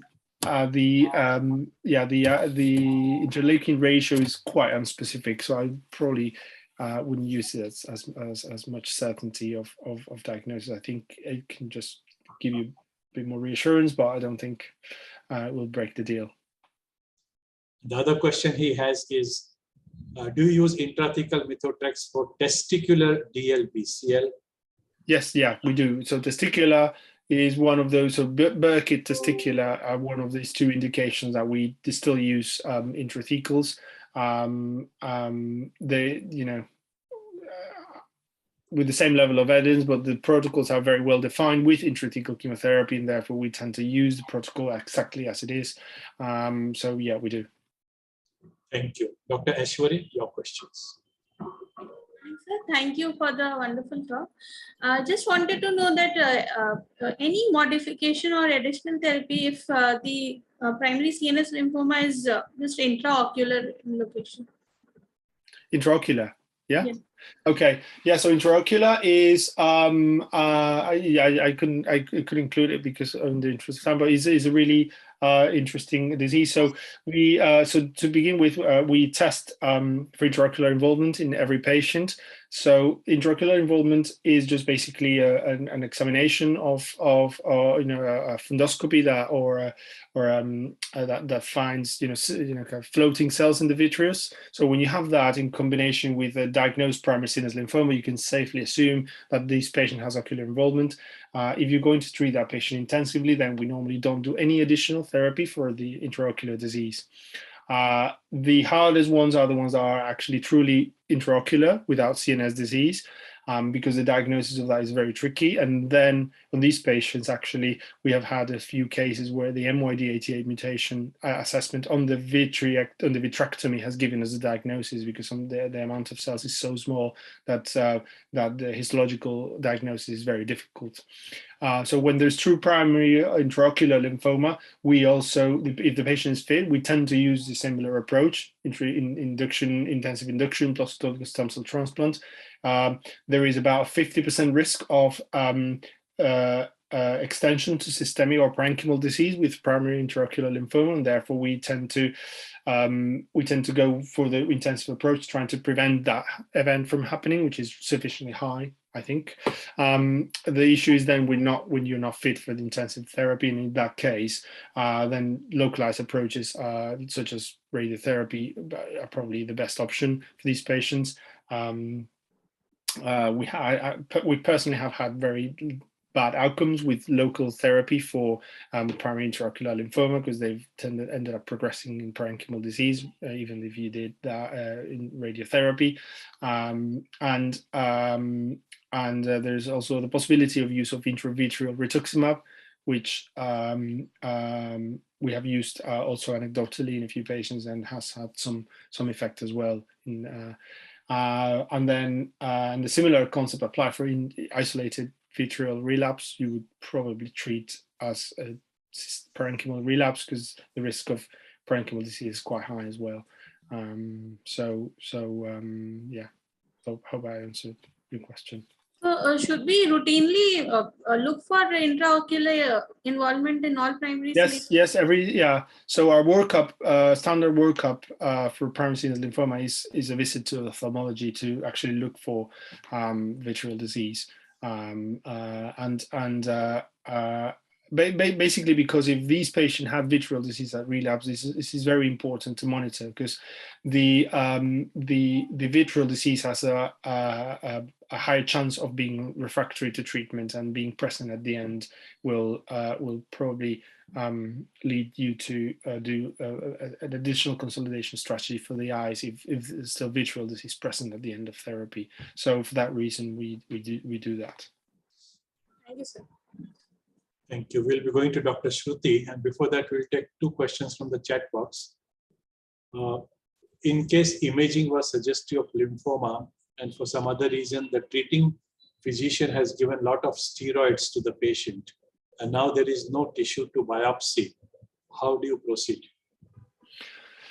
Yeah, we normally leave that to the neurosurgeons, but essentially there's no way around it. We have to stop the steroids, monitor the patient very closely, and allow some time for the disease to regrow to try to rebiopsy. For the same principle that we've said before, without tissue diagnosis, it's very difficult to subject these patients to a treatment that has a TRM of 3-4%. Without certainty. So we would be very, very wary to treat a patient without a biopsy. Sometimes it takes a few weeks for the disease to regrow. And again, in these situations, I would do instantly just do an LP with flow cytometry to try to find disease, because if you find it, then you're taken care of and you have your diagnosis. But if you don't, then yeah, the only way to do is wait and rebiopsy. Thank you. The other question is about CSF, EB virus DNA testing at diagnosis and during follow-up. Any role? It's quite rare for the CNS lymphoma to be EBV positive, so we do test it in the immunohistochemistry panel, and is very rarely linked to DNA viremia, etc. We have anecdotally had a few cases of post-transplant, so post-solid organ transplant primary CNS lymphoma, which have been EBV positive. But even though that has happened, we've managed this patient as kind of standard DLBCLs, obviously taking the specific precautions for the solid organ transplant, who is an immunosuppression, but no specific role of the EBV on blood or CSF on the diagnosis, just more of a monitoring. And none of these patients had circulating EBV viremia at the time. So, thank you. One question is, I don't know whether you handle pediatric, whether pediatric primary CNS lymphoma are treated differently, is the question. Well, I don't know about pediatrics, unfortunately, but we have had a few cases of CNS lymphoma, unfortunately, on the 20s. And they have been offered, full intensity chemotherapy, and our, N equals 2 experience has been very, very bad.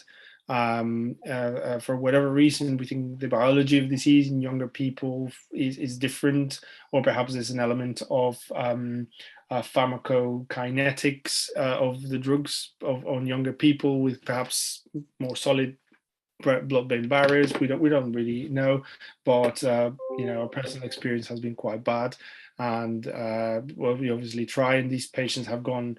One of them is the ones that have gone all the way to CAR T therapy, and it has also been unsuccessful. So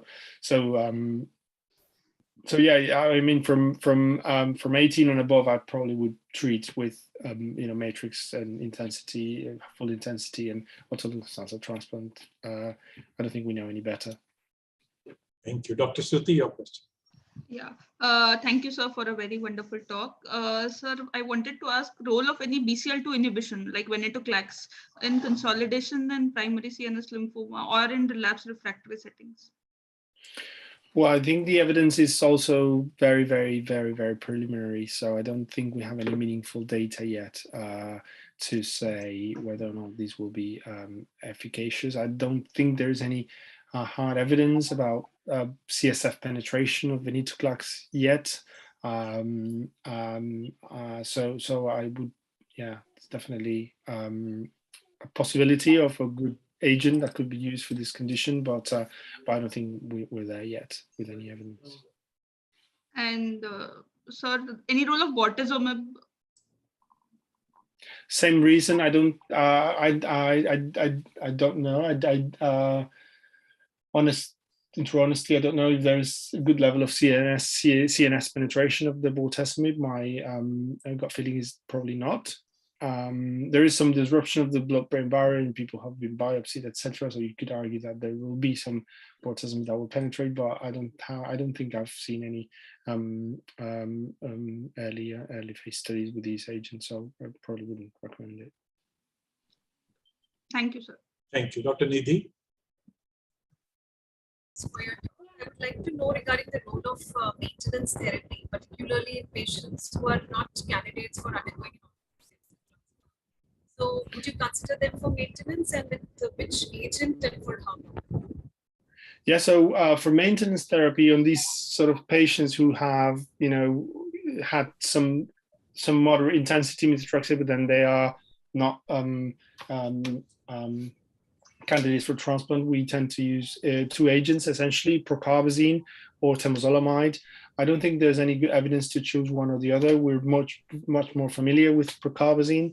It has very good levels of CNS penetration, and the hematological toxicity is probably better. Temozolomide has issues, as you know. Main problem is thrombocytopenia when you use it at higher doses. So we tend to prefer procarbazine because of that. Particularly in the elder people, the hematological toxicity tolerance is better, I think, and that's our choice of agent normally. What about lenalidomide in this setting? Yeah, lenalidomide is not been is not been obviously studied formally in this indication. There is potential role for it because it has demonstrated, CNS penetration, etc., etc. I don't think there's any. There are some French studies on the way that are testing lenalidomide maintenance, but the results are not yet available. So at this moment, I don't think I have enough evidence to probably recommend that. Whereas we have some evidence for procarbazine maintenance from the PREMAIN study, for example. So that's why we tend to use that for the moment, and we'll wait for the evidence to come out. Thank you. Dr. Karthik wants to know, between De Angelis and Matrix, how do you choose? What's your opinion? Yeah, well, the De Angelis protocol is just an MSK protocol from the US. Dr. De Angelis is one of the now kind of pioneers of the therapy of primary CNS lymphoma, and it's a protocol that is a multimodal approach. It combines methotrexate plus vincristine plus intrathecal chemotherapy plus radiotherapy. But so I personally think it tries to cover everything in very widely, and we as a rule try to avoid radiotherapy as a consolidation for first-line primary CNS lymphoma because of the late neurotoxicity that has been demonstrated to be much less with the autologous stem cell transplant. So I would definitely prefer matrix just because of radiotherapy avoidance, basically. Thank you. Dr. Dinke wants to know about the route of administering rituximab. Intravenous, yeah, always intravenous. There's no evidence of use of subcutaneous rituximab in this setting, so I probably wouldn't recommend it for the moment. Rahul wants to know 17-year-old primary CNS lymphoma refractory to RMPV. Your inputs refractory to RMPV. What would you do? Yeah, so clearly primary, so like I said, refractory patients to methotrexate are very difficult to manage. So these patients, unfortunately, doesn't have a very good prognosis. But the standard management would be, in this situation, try to debulk him with additional chemotherapy, which in that case, our choice would be RIs again, and you have no choice probably but to attempt radiotherapy. In being such young age, radiotherapy is quite difficult. So if you happen to have a meaningful kind of complete remission with salvage chemotherapy, for example, RIs, would probably still consider high-dose autologous stem cell transplant in these circumstances, just because radiating the brain of a young man is quite difficult. You have to have no choice. But if you're not happy with the response pre-transplant or post-salvage chemotherapy, I would definitely divert to radiotherapy and accept the risks and the consequences. Thank you. Dr. Ramesh has a question about double hit and triple hit lymphomas. Do you always give CNS prophylaxis? And is it so in practice, so specifically double hit and triple hit, no. So if you look at double, triple hit lymphomas, most of them will have high IPI anyway. So in a few cases of double hit, triple hit who have low IPI, I wouldn't give, because we are uncertain yet of the independent value of the double and triple hit on the outcome. Is probably more related to the risk of these particular two situations, probably more linked to lack of systemic control of the DLBCL rather than actually true CNS risk. And for that reason, that indication is a bit gray, and we tend to not specifically for that, we tend not to offer prophylaxis. Thank you. Dr. Philip has a question. Do you always use a central line for rapid infusion of methotrexate? No. We use it. We use normally peripheral veins. The issue with matrix obviously is the thiotepa, which is the only drug that cannot be given via peripheral blood, and obviously for logistical reasons, etc., we tend to use a Higman line, because then that's what we use to collect stem cells in between the matrix cycles. So we do use a central line because of that, but there's no specific need for the methotrexate. Okay, Dr. Philip has another question. Both the doses of high-dose methotrexate, do you give after all the 6 doses of chemotherapy R-CHOP for CNS prophylaxis? Yep, we use 3.5 grams per meter square, and we tend to use 2 doses. The good part is that we let the patient recover from the final cycle of R-CHOP, and then we give the 2 cycles of methotrexate very close to one another, perhaps separated by 2 weeks each. And because of there's no hematological toxicity from the methotrexate on its own, we're able to do it very, very quickly in quick succession. The patient is done within 2 weeks. Thank you. Dr. Huyen wants to know if there's a young patient who refuses autologous transplant, what is your recommendation for consolidation? Whole brain radiotherapy, or just observe, or give maintenance with monthly high-dose methotrexate? Well, as you've seen in the result of the matrix, the radiotherapy has as good outcome as does the autologous stem cell transplant. So you have to careful conversation with these patients regarding the long-term risks of radiotherapy, whether or not the patient is willing to accept them, or if the patient was, then that probably would go for the radiotherapy, because you've seen the outcomes of matrix and radiotherapy. They're excellent. Obviously, this patient will risk early dementia, but if he's declining the transplant, then that's the next best thing. Thank you. Dr. Babita has a question about, between the three BTK inhibitors, do you have a choice for relapse refractory primary CNS lymphoma? Well, that's a good question, and it's giving me an opportunity to talk about a trial we're going to open very, very shortly. So I think the one that has the most evidence about both activity in CNS lymphoma, because there are some papers and posts that have presented in ASH and EHA over the last 2 to 3 years, specifically on ibrutinib, and also it has the most evidence of preclinical evidence of CNS penetration. We presume that acalabrutinib and zanubrutinib are the same, but we don't really know. But on that note, we're going to perform a phase 1 study of zanubrutinib on relapsed primary CNS lymphoma. We're going to use very strict CSF monitoring to try to establish the pharmacokinetics of the drug and hopefully see if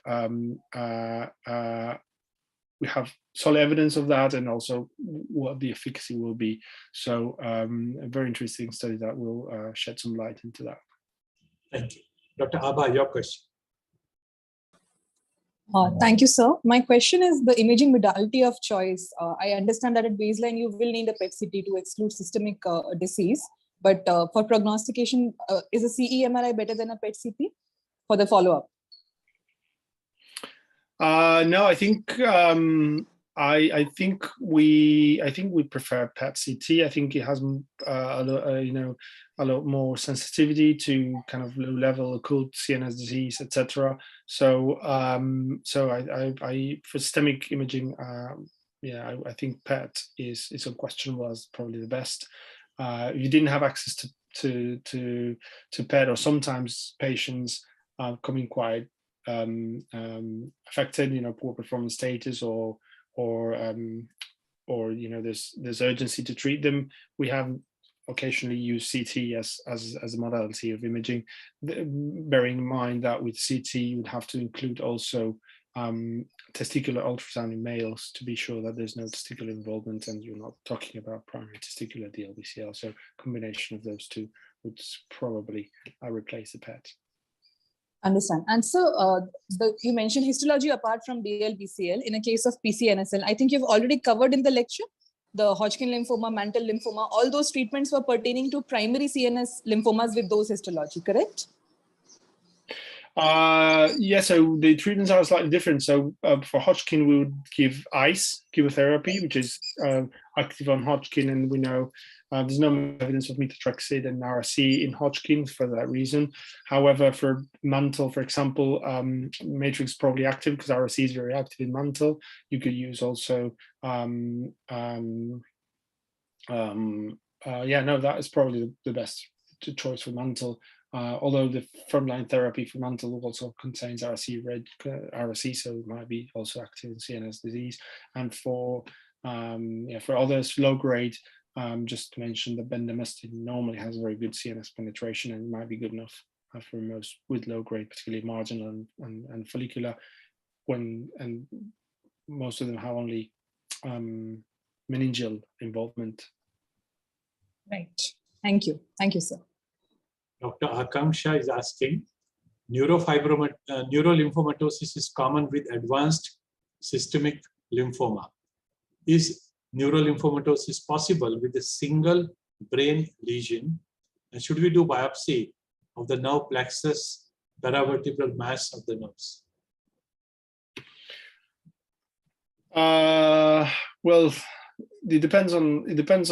I suppose that depends on your the expertise of your colleagues that will perform that biopsy. I'll be very wary of biopsies of these sites if there is true risk.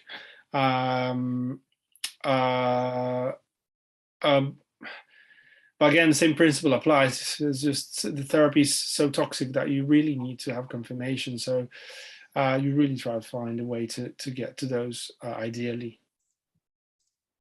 Thank you. Dr. Bhau Sahib wants to know, how do we manage primary CNS lymphoma with ocular involvement? You've discussed that.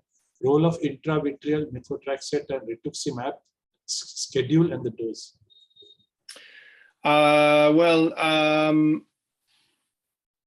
I think I can't remember the doses we've used of rituximab for intravitreal therapy.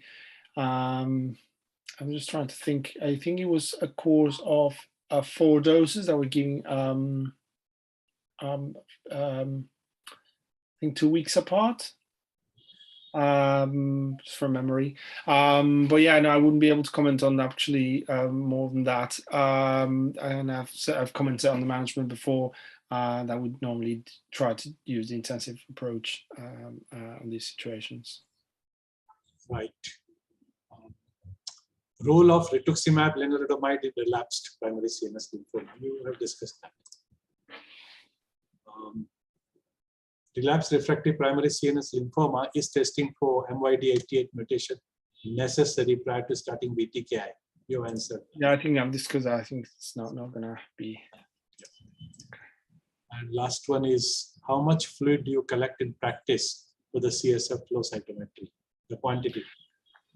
Well, it just the quantity. I think we collect an extra milliliter of CSF specifically for the CSF. If it's 2, better than 1, but it depends on So